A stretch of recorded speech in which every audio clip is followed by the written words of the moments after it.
Get our viewers an idea about where this is going to happen on Thursday. You talk about a 2,000-mile border here from San Diego all the way down to Brownsville.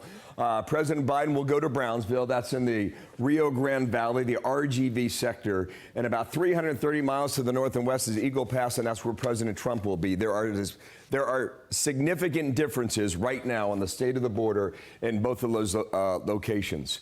In Brownsville, for the first 4 months of 2024, all right? Fiscal year starting October 1st, you had 76,000 encounters. That was 19,000 per month. In Eagle Pass, which are, you see all the barbed wire out there? You see the containers out there as well along the Rio Grande. 168,000 so far in 4 months. That comes out to about 42,000 per month. How do Americans feel about the wall? It's changing.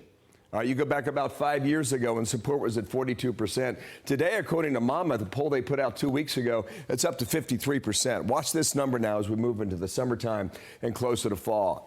And how do Americans feel about the threat of illegals in America today? Talk about that Georgia story in Athens, Georgia. We're going to get to that in a moment. Is it a critical threat to U.S. vital interests? You're at 47% about a year ago, and today is 55%. So the mood is changing on the border as a lot of these stories start to pop up and you hear about the sanctuary cities and sanctuary states and the way that Democratic governors and Democratic mayors have reacted to this story and the message they have taken to the White House and President Biden. Karl Rove knows us all too well, makes us home in Texas. Good morning to you. Morning. All right, so here are Democrats, including President Biden, putting the blame on the other shoe.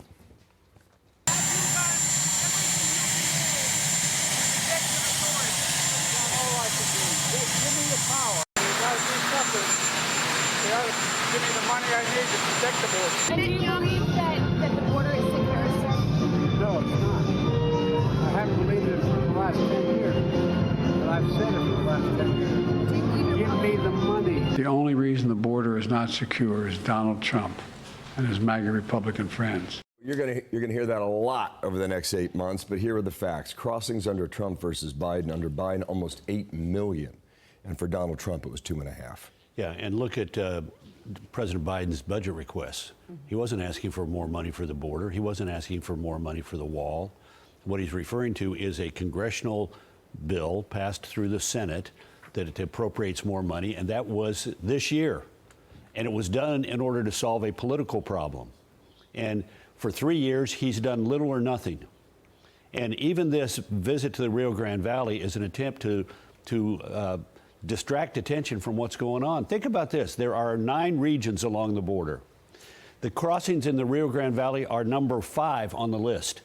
They are less than a third of the crossings in Tucson. Del Rio, where President Trump is going to be, the population of the 2 little towns in that region total 63,000. 63,000 people. Thus far in this fiscal year, 168,000 people have been intercepted coming across the border. Think about that. Almost 3 times as many people have been coming across that border illegally than live in that border region. And so in the Rio Grande Valley where he's going, 76,000 people have been encountered coming across the border illegally.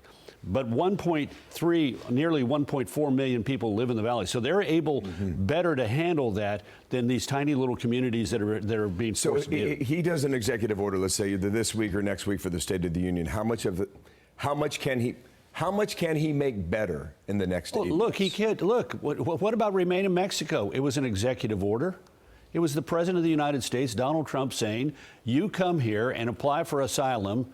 You're not going to get it. You have to apply in Mexico. You have to remain in Mexico. And it had a dramatic effect on the number of border crossings. Yes, there's plenty of things the president could do. He has not done them because he didn't want to. And now he is being forced to deal with the border issue because of the polls you showed and growing dissent inside the Democratic Party. When you have black Democrat elected officials in Chicago, Illinois, saying this is a problem, that is as a result of the failure of the Biden administration, then you're a Democrat president. You got a real problem. But I can't imagine that he's going to do much here with the executive orders because this is all about trying to blame the Republicans. Oh, sure, right? it is. This is a whole political trip. This is you could call it a campaign trip, and it certainly is for the former president. Neither of them are going to the hot spot.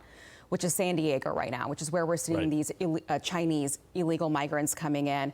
Or Tucson, which has got twice as many illegal crossings in the Tucson region than in San Diego. Yeah, the former president takes a lot of blame for the Senate border deal that blew up within hours in the Senate. How does he counter this? Because I can only imagine that he's not happy that his TV time gets taken away from the president. How does he counter that, though, when he is blamed for? Well, he's going to take the blame yet. Look, the fault is President Biden's, but he's going to, let's make clear, he's going to get some points. I think the Republicans made a misstep. I think they should have said, you know what, you got that Senate bill. It doesn't do all we want to do, but it's a good first step. And President Trump could have gone out and said, too late, not enough, and here are the 4 or 5 things I intend to do as president, and put the emphasis on the things that he wants to do as opposed to the things that didn't get done. The Senate bill wasn't as good as H.R. 2, the bill passed by the House. On the other hand, it got 60 votes in the Senate, and that's going to be difficult with a Democrat president and a Democrat Senate to get 60 votes for anything that the Republicans want. They can't get the votes for H.R. 2, but it could have had progress, and the Republicans could have said, nice first step, you did it because we forced you to, and we got these big important things yet to do, and the attention would have been on those and to Trump's advantage. Okay. That's my view. Yesterday afternoon, last night, just across the street here, the president was in New York talking with Seth Meyers. I'm going to play a clip of this and let me know how you think it went, Carl. Mentioned some classified materials, some documents recently leaked, some classified documents. And this isn't a gotcha show, but I do want to ask about it, that says you are currently 81 years old. Who the hell told you that? Yeah. That's classified. That's classified. Well, a couple things. Number one, you got to take a look at the other guy. He's about as old as I am, but he can't remember his wife's name. Yeah. Number one. Number two, it's about how old your ideas are. This is a side that we haven't seen for some time. How much do we see of it in the coming 8 months? Well, first of all, what's interesting to me is the conspiracy involved here. Do you think Donald Trump would have had the comedy writers on a late night major channel propping him up like that? You know, that was all scripted out. Do you think the media, the mainstream media, is cooperating to try and make this less of an issue for Joe Biden? And they would never do that with Donald Trump. Second of all, it strikes me that he's stuck. We all know he's too old. When you get 3/4 of the American people saying he's too old to be president, and 2/3 of the American people saying he lacks the mental stamina to be effective as president in a second term, you're in trouble.